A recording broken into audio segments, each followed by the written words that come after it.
សួស្តីបងម៉ែបងប្អូនទាំងអស់គ្នាមកថ្ងៃនេះមកជួបនាងខ្ញុំទៀតហើយបងថ្ងៃនេះបានមុខម្ហូបខ្មែរយកមកចែកជូនបងប្អូនទស្សនាទៀតហើយណាថ្ងៃហ្នឹងណាមកមើលទាំងអស់គ្នាបងកុំភ្លេចជួយ Subscribe Channel YouTube នាងខ្ញុំម្នាក់មួយហើយជួយ Follow Page នាងខ្ញុំម្នាក់មួយផងបងណាមកបងមកមើលមុខម្ហូបទាំងអស់គ្នាមកបងថ្ងៃនេះខ្ញុំបានត្រីឆៅជាមួយនឹង Oyster បងហើយថ្ងៃនេះបងទៅផ្សារទិញបានបន្លែខ្មែរល្អមែនតើបងអើយមានស្បៃរឿងមានជីមានត្រួយកភ្លូបងហើយមានស្ពៃខ្មៅមានសាឡាត់ស្រួយហើយនេះជាបន្លែវាផ្សំមួយមុខទៀតបងមានម្រះមានការ៉ុតមានម្ទេសសំខាន់អត់បានបងនេះខ្ទឹមបំពងមានប្រហុកហើយនិងខ្ទឹមសបង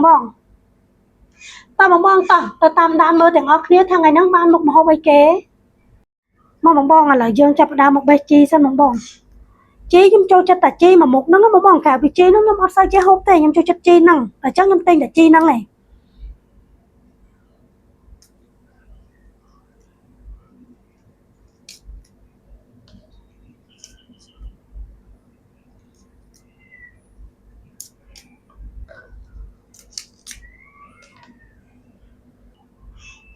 បងអើយមើលស្បៃរឿងនេះធំដល់កហើយបងស្បៃរឿងមួយដុំទូចមិញណាមួយដុំ2000បើសិនជាខ្ញុំនៅផ្ទះខ្ញុំវិញគឺខ្ញុំហូបហ្វ្រីហ្មងដោយសារអីម៉ែខ្ញុំគាត់ជាអ្នកដាំបន្លែអីក៏មានដែរ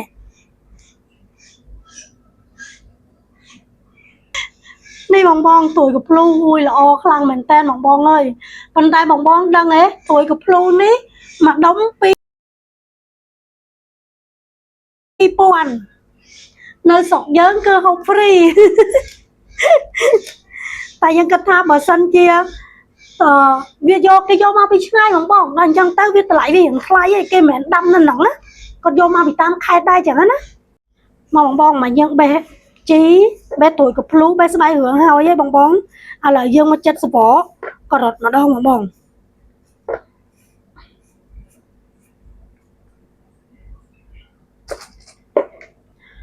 នេះបង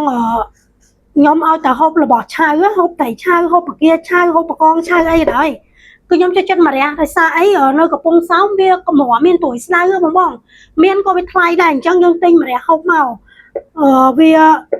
យើងហូបរបស់ឆៅទៅវាជួយកាត់ឆ្អាបកាត់អីចឹងណាបងមកឥឡូវចាប់ផ្ដើមមកធ្វើទឹកជ្រលក់ហូបត្រីឆៅទាំងអស់គ្នាបងគល់ស្លឹកគ្រៃ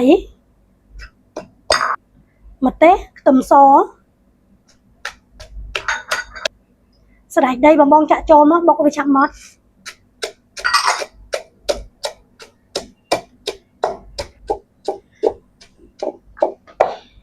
ដាក់ប្រហុកចូលបង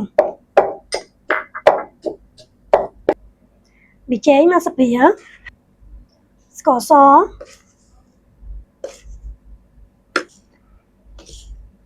អំបិលមកចុងស្ពា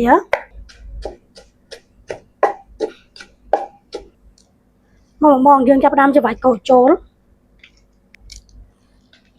ខូចនេះខ្ញុំប្រើ3ផ្លែបងដោយសារថ្ងៃនេះវាអត់មានទឹក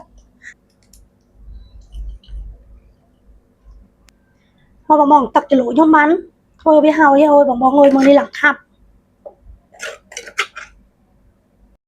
មកបងថ្ងៃនេះត្រីឆៅជាមួយទឹកញៀនហើយបងហើយសំខាន់ថ្ងៃនេះបានបន្ថែម Oyster ទៀតបងមើលហើយបន្លែបងមើលតាមការពួរបងកុំភ្លេចជួយ Subscribe Channel YouTube នឹងខ្ញុំម្នាក់មួយ